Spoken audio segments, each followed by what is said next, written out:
The billionaire fell asleep on the sofa. What the maid's toddler did next brought him to tears.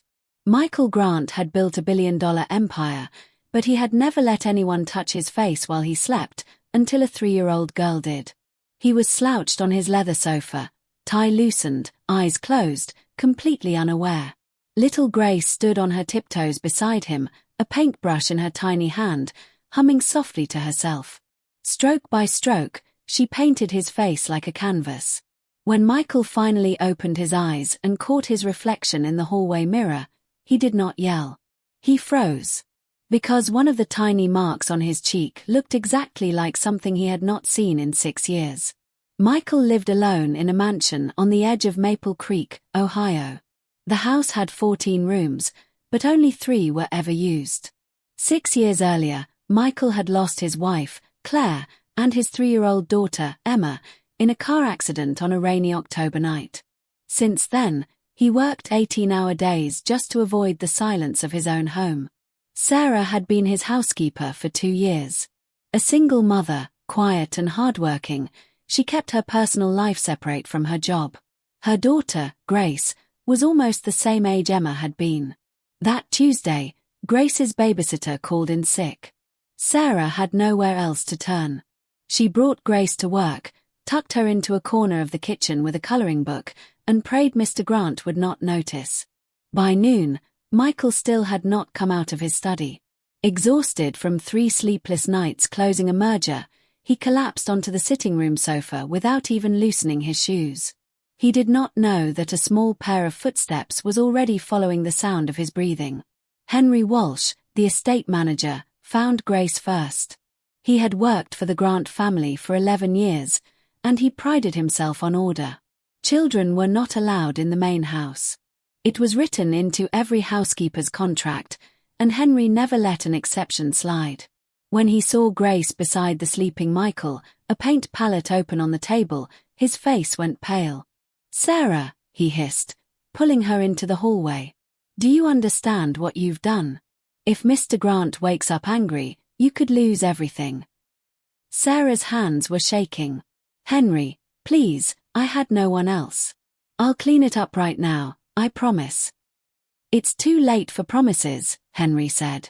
"I'm writing this up. Effective today." Sarah begged him to reconsider, but Henry had already made up his mind. To him, rules existed for a reason, and no explanation would change that. What Henry didn't know was that Grace hadn't just been playing. She had been staring at Michael's face for almost a full minute before she ever picked up the brush, studying him the way a child studies someone she thinks she recognizes. And when she finally began to paint, she did not paint randomly. By the time Michael stirred awake, Henry was already standing outside the study with a termination letter in his hand. Sarah stood frozen in the hallway, holding Grace against her hip, waiting for the shouting to begin. Michael rubbed his eyes and walked toward the hall mirror to fix his tie for his next call. That was when he saw his reflection. His forehead had 2 green triangles. His cheeks were covered in tiny red flowers. And across his jaw, in careful, wobbly strokes, was a shape that made him stop breathing. A small crooked heart, with a tiny dot in the center. Henry stepped forward immediately. "Mr. Grant, I am so sorry. This will not happen again. I'm terminating the housekeeper's contract right now." Michael did not answer. He kept staring at the heart on his jaw, his hand slowly rising to touch it. "Sir?" Henry asked again. "Should I proceed with the paperwork?" Sarah closed her eyes, certain this was the end. She had already begun preparing what she would say to Grace on the drive home. But Michael was no longer looking at Henry. He was looking past him, toward Grace, who was peeking out from behind her mother's leg with wide, curious eyes, the same brush still clutched in her small fist. Michael's voice came out quiet and unsteady. "Where did you learn to draw a heart like that?" Grace didn't answer right away. She simply held up a small photograph she must have found near the fireplace, a picture of Michael laughing, with a little girl on his shoulders. On the back, in a child's handwriting, was a heart with a dot in the center, drawn by a hand that had once belonged to Emma. That was Emma's picture, Michael whispered. She used to draw that same heart on everything. My napkins. My paperwork. My hand, right before bed. Henry lowered the termination letter, suddenly unsure of himself. I haven't seen that heart in 6 years, Michael continued, his eyes filling. I packed away every photo. I couldn't look at them. Sarah stepped forward carefully. Mr. Grant, I am so sorry. Grace must have found the photo on the mantel. She didn't mean any harm, I promise you. She didn't do anything wrong, Michael said, cutting her off gently. She reminded me of something I forgot how to feel. Henry cleared his throat. Sir, about the paperwork. Tear it up, Michael said. Henry blinked. Sir. I said tear it up, Henry. Right now. For the first time in 11 years, Henry didn't argue. But Michael wasn't finished. He turned back to Sarah, and what he said next changed everything for her and Grace. Michael knelt down slowly, so he was eye level with Grace for the first time. Thank you, he said softly, for reminding me what my house used to sound like. Grace giggled and reached up, gently patting another dot of green paint onto his nose. This time, Michael laughed. It was the first real laugh Sarah had heard from him in 2 years of working there. He turned to Sarah, wiping his eyes with the back of his hand.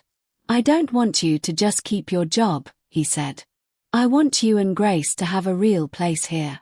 There's a guest cottage on the property that's been empty since Claire and Emma passed. I couldn't bring myself to rent it out. Maybe it's time someone lived in it again. Sarah could barely speak. Mr. Grant, I couldn't possibly. You already have, Michael said. You brought her into a house that forgot how to be a home. He also set up a small trust for Grace's education that afternoon, not as charity, he told her, but as a thank you from a man who had finally remembered what mattered. Henry, watching quietly from the doorway, offered Sarah an apology of his own. From that day on, he was the first to greet Grace with a smile whenever she wandered through the halls. Months later, visitors to the Grant estate would notice something unusual.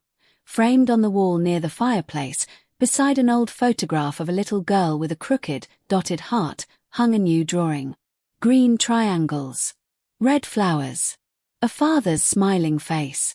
Michael Grant had spent 6 years building an empire to fill the silence in his home. It took one toddler with a paintbrush to remind him that the silence was never meant to be permanent. Sometimes the smallest hands leave the deepest marks on the hardest hearts. If this story touched your heart, please like this video, subscribe to the channel, and share it with someone who still believes kindness can change the world. We'd love to hear your thoughts, so leave a comment below.